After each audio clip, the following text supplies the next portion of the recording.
semuanya. Di video kali ini aku dan teman-teman aku teman-teman.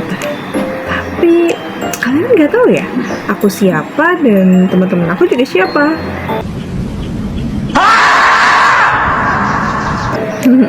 Nah, daripada penasaran nih, mendingan kita kenalan dulu yuk. Siapa aku dan siapa juga nih teman-teman aku. Yuk, let's check it out.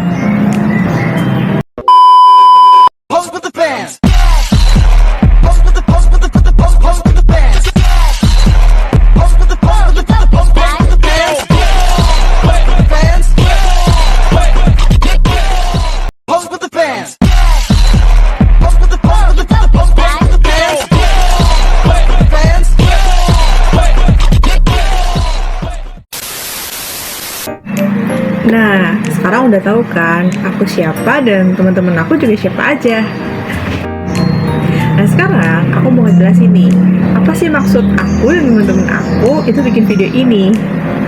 Jadi, aku sama teman-teman aku itu bakalan ngejelasin hasil project yang sudah kami kerjakan sebelumnya nih.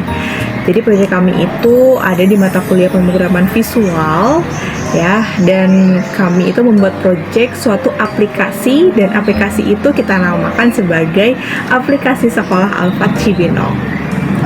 Nah, untuk teman-teman tahu lebih lanjut nih ya, seperti apa sih desain aplikasi kita, lalu ya pokoknya keseluruhan dari aplikasi kita, mendingan kita simak yuk penjelasan aku dan juga teman-teman terkait aplikasi yang sudah kami buat.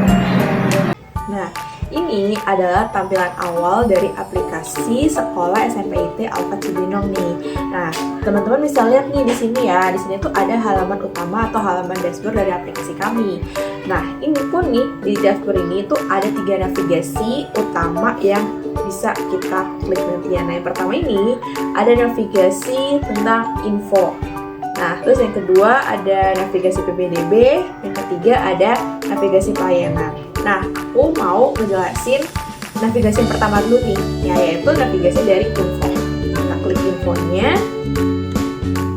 Nah, setelah halaman info ya, di sini tuh ada 2 pilihan lagi nih gitu, antara fasilitas dan sarana dan juga kegiatan ekstrakurikuler. Nah, yang mau aku jelasin di sini yaitu tentang fasilitas dan sarana yang dimiliki oleh sekolah. Terus kita klik di sini. Nah, di sini udah muncul ya teman-teman. Nah, di sini tuh juga di tampilan ini tuh ada beberapa navigasi juga yang bisa kita klik ya. Kalau misalnya kita klik misalnya tenaga pendidik gitu ya.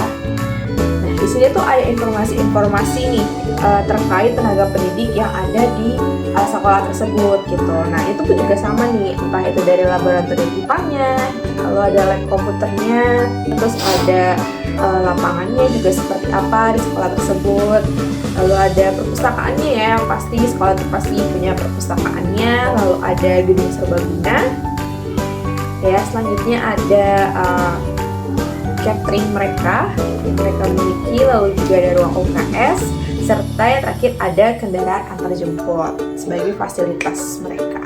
Nah, lalu di sini pun ada tombol kembali ya. Nah, tombol kembali ini akan kembali lagi nih ke halaman yang 2 tadi nih. Nah, kalau kita klik coba kembali, nah dia akan kembali lagi nih di pelayanan sini seperti itu. Nah, tadi kan aku udah jelasin nih tentang fasilitas dan sarana yang ada di sekolah SMPIT Alfat. Nah, tapi ada satu lagi nih navigasi yang harus kita jelaskan ke teman-teman, yaitu tentang kegiatan ekstrakurikulernya. Yuk kita klik. Nah, di sini udah muncul nih halaman dari kegiatan ekstrakurikuler dari SMPIT Alfat. Nah, kalau misalnya teman-teman mau lebih tahu nih detail-detail tentang ekskul yang mau teman-teman ikutin gitu ya, entah itu tentang jadwalnya atau kegiatan-kegiatan yang dilakuin di ekskul tersebut tuh apa aja, lalu juga kayak apa aja sih perlombaan-perlombaan yang udah diikuti nih sama ekskul tersebut gitu ya, kalau misalnya teman-teman kepo gitu ya. Nah, kalau misalnya kita klik ya Science Club gitu, ada gambar-gambar dari berbagai perlombaan yang diikuti, lalu juga ada afisnya juga nih. Nah, ini ada kegiatan-kegiatan mereka, lalu juga dari coding pun juga sama seperti itu. Ini di masing-masing ekskulnya itu ada tulisan 2 mengikuti, 1 mengikuti, dan juga 1 mengikuti. Nah, lalu di sini teman-teman bisa lihat ya, di sini itu artinya adalah ekskul tersebut yang daftar itu baru 2 orang, 1 orang, dan juga 1 orang gitu. Nah, ini kan hanya 3 ya teman-teman yang tertera gitu ekskulnya, tetapi ekskul sebenarnya tuh banyak banget nih pilihannya. Nah, jadi nanti kalau misalnya ada nih teman-teman lain yang baru join gitu ya untuk ekskul yang baru, nah itu nanti akan muncul secara berkala dengan cara menekan tombol refresh yang ada di sini nih. Gitu. Jadi kalau misalnya kita pencet refreshnya, itu nanti akan bertambah lagi gitu. Ya, entah itu pengikutnya ataupun ekskul yang barunya. Terus juga ada tombol back ya di sini, juga sama, dia akan kembali ke halaman yang ini. Oke, selanjutnya kita akan lanjut ke button PPDB. Mari kita pencet. Nah, ketika kita mencet button PPDB akan keluar tentang form pendaftaran siswa baru untuk sekolah Alfard. Bisa kita scroll ke bawah untuk pendaftarannya, inputannya apa aja. Ada pendaftaran untuk SD SMP, asal sekolah, nama lengkap calon siswa, ada jenis kelaminnya, ada tempat lahirnya, tanggal lahir, agama, dan alamat. Lalu setelah kita input semua ini, ada button untuk misalkan kita nggak jadi untuk daftar, ada batal. Lalu untuk membersihinnya itu kayak clear, misalkan ada yang salah. Lalu untuk kalau misalkan sudah selesai mengisi, bisa lanjut. Nah, sini kita coba untuk ngisi ya guys. Oke, nah ini kita selesai input. Misalnya kita milih SMP, asal sekolahnya Aljaba, nama lengkapnya Prabowo Wibowo, terus jenis kelamin laki-laki, tempat lahir Jakarta, tanggal lahirnya 25 September 2003, agamanya Buddha, dan alamatnya sini.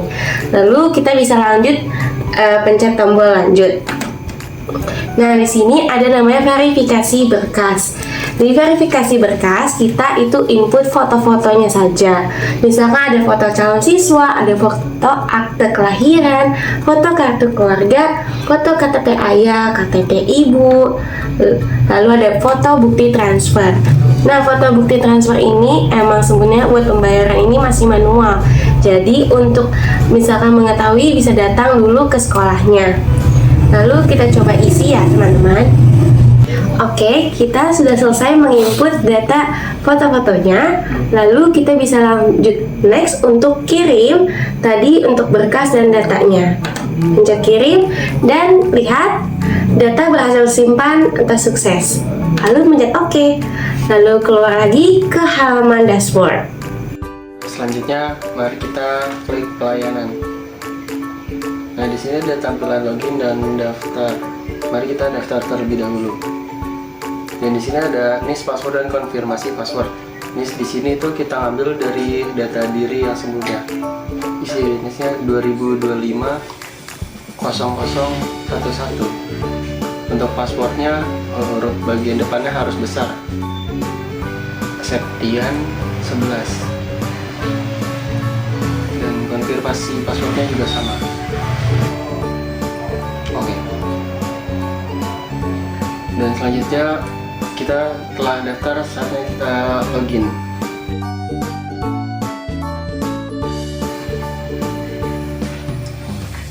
Oke. Nah, di sini memiliki 2 opsi. Yang pertama daftar ekstrakurikuler dan antar jemput. Mari kita klik daftar ekstrakurikuler. Nah, di sini ada NIS, nama, kelas, nomor telepon ekstrakurikuler, dan isi ekstrakurikuler. Dan di sini itu NIS dan nama ini mengambil dari data diri yang telah terdaftar, dan untuk kelasnya kita input sendiri.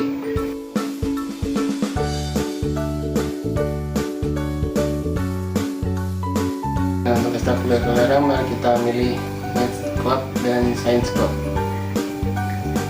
Science, simpan.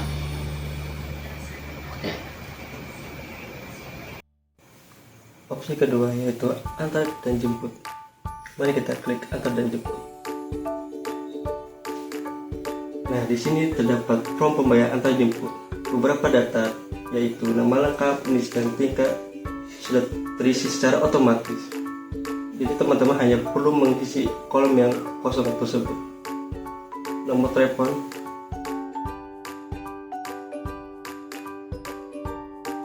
nomor telepon ini untuk bisa dihubungi ya, alamat.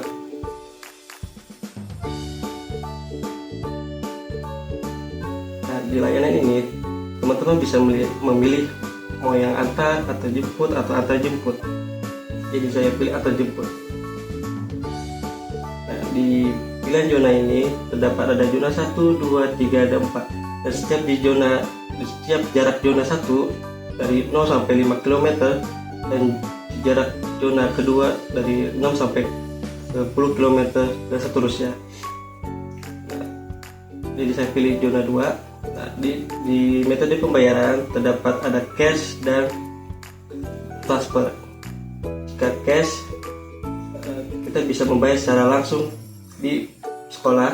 Kalau transfer, teman-teman bisa lihat dari info pembayaran, yaitu transfer ke BCA, dan ini ada nomor rekening dari admin sekolah.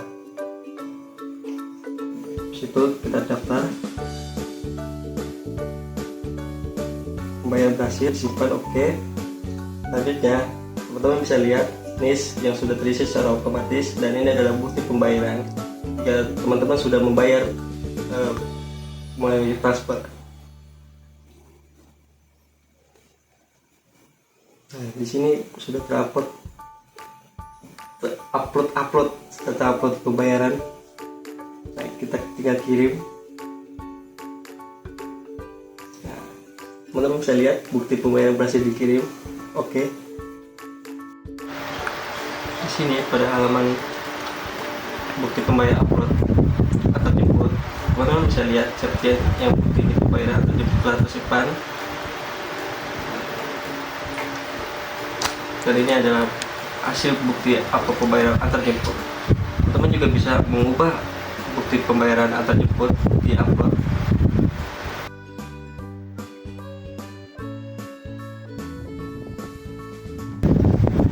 Ubah. Data berhasil diperbarui. Oke. Kita klik sekian. Di sini sudah terlihat kan cukup banyak bukti pembayaran antar jemput telah tersimpan. Nah, terdapat juga form admin di sini. Format di sini juga dapat kita login. Kita coba klik. Kita coba dengan username admin dan password admin. Klik login.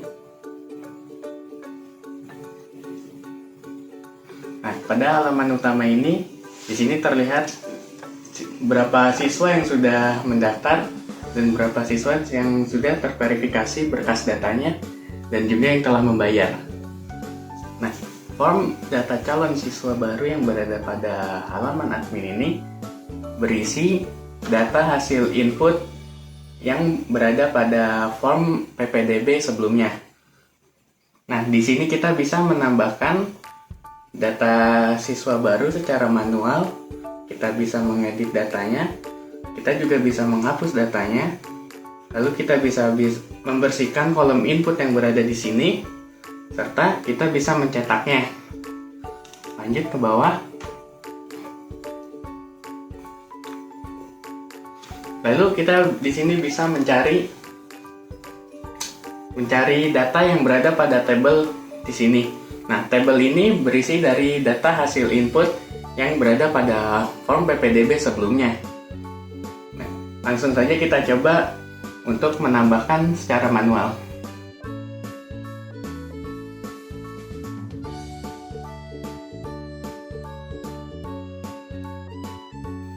Kita langsung coba ADD. Kita berhasil disimpan. Kita coba ke bawah untuk melihat tabel. Lihat, di sini sudah tersimpan di dalam tabel. Dan coba kita sekarang edit. Kita ubah alamat.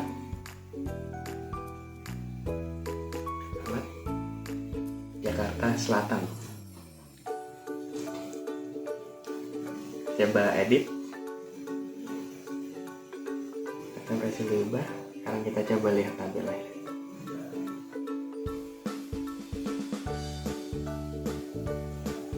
Lihat, sudah berubah, dan sekarang kita coba untuk delete data pada tabel tersebut, lalu delete.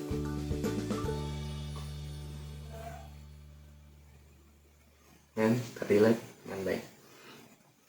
Lalu untuk cetak, kita coba untuk cetak print. Kita masukkan nama, data siswa, save, langsung save. Berhasil dibuat. Oke, langsung kita coba buka.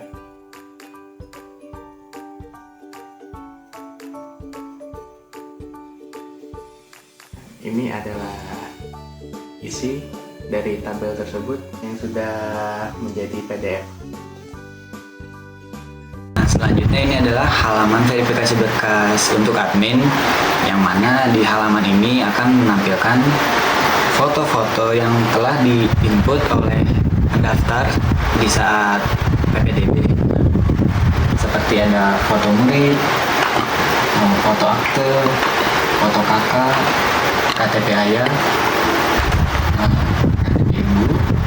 Nah, karena ini opsional jadi bisa kosong, pencet dulu. Nah, dan bukti transfernya.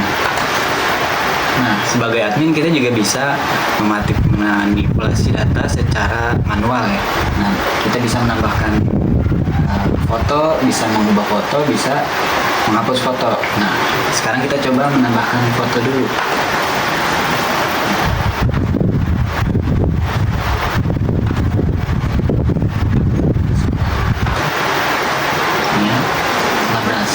Foto langsung terisi di KTP ini, jadi sudah terisi sekarang. Nah, kita di sini juga bisa mengubah foto jika dirasa ada kesalahan gitu dalam penginputan. Nah, sekarang kita coba ubah fotonya. Yang misalnya kita coba ya foto kakak punya Septian.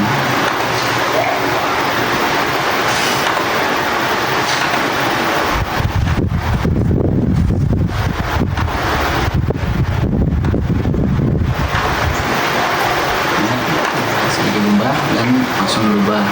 Nah, di sini juga kita bisa menghapus salah satu fotonya ya.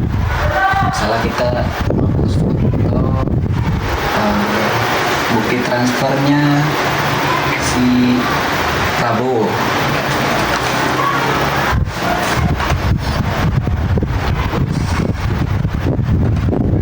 Dan datanya sudah terhapus. Nah, selanjutnya ini adalah halaman pelunasan yang hanya terdapat di admin. Nah, di halaman ini sendiri kita bisa melihat bukti transfer yang sebelumnya tuh sudah di-input oleh pendaftar pas saat PPDB. Nah, misalnya kita lihat bukti transfer Budi, bukti transfer Septian, dan Lele.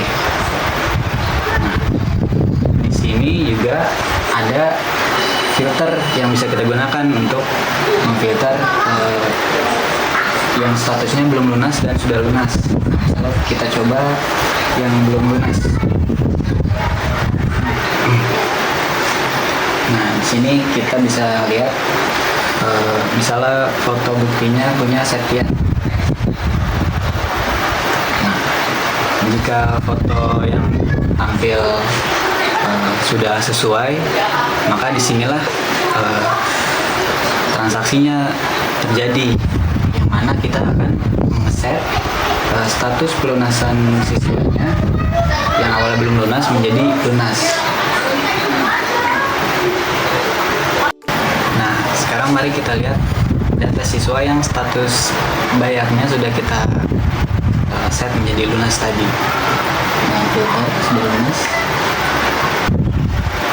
Nah, untuk siswa-siswa yang sudah lunas ini, disclaimer ya, nanti akan diberikan NIS yang bisa digunakan untuk mengakses layanan sekolah yang ada pada aplikasi ini.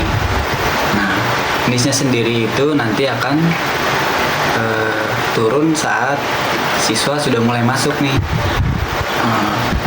Kembali lagi ke tombol yang tadi ya, kalau lunas itu akan kita set menjadi lunas jika fotonya sudah sesuai.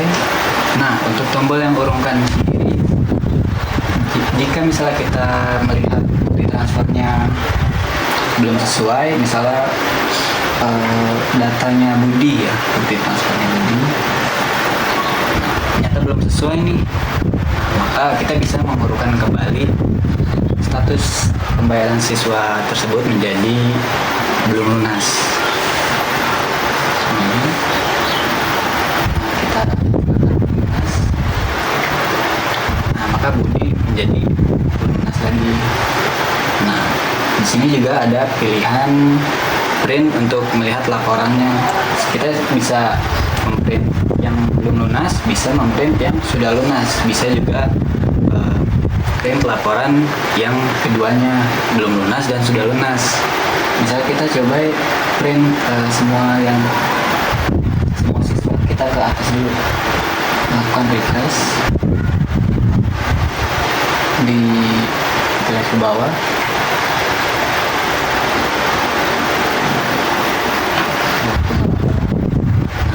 Ini adalah data-data siapa saja yang sudah lunas, siapa saja yang belum lunas. Nah, mari kita lakukan print untuk laporannya.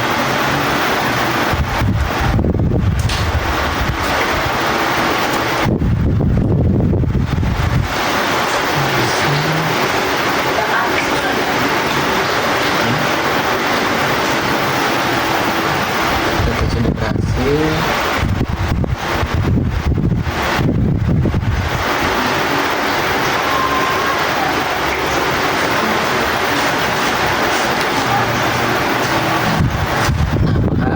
Laporan pelunasannya akan langsung tercetak dan ada tanda tangan di bawahnya juga.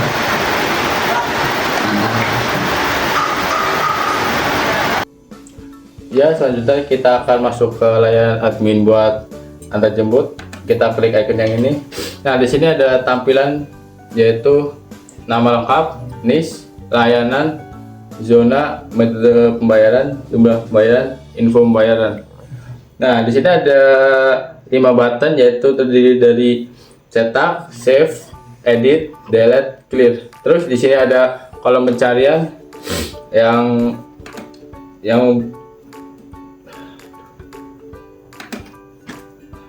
untuk di sini mulai kata kunci itu nama, dan kita klik nama akan keluar datanya. Terus ada save tuh saat kita input data dari sini maka akan langsung ke save di sini. Terus edit untuk mengubah, delete untuk menghapus yang ada di tabel di bawah ini, terus clear untuk menghapus yang ada pada kolom. Nah, terus kita akan melihat report dari para pendaftar antar jemput itu. Kita klik cetak, terus kita masukin nama untuk PDF-nya. Kita klik save. Data telah disimpan ke PDF dan ini nama dari filenya. Cari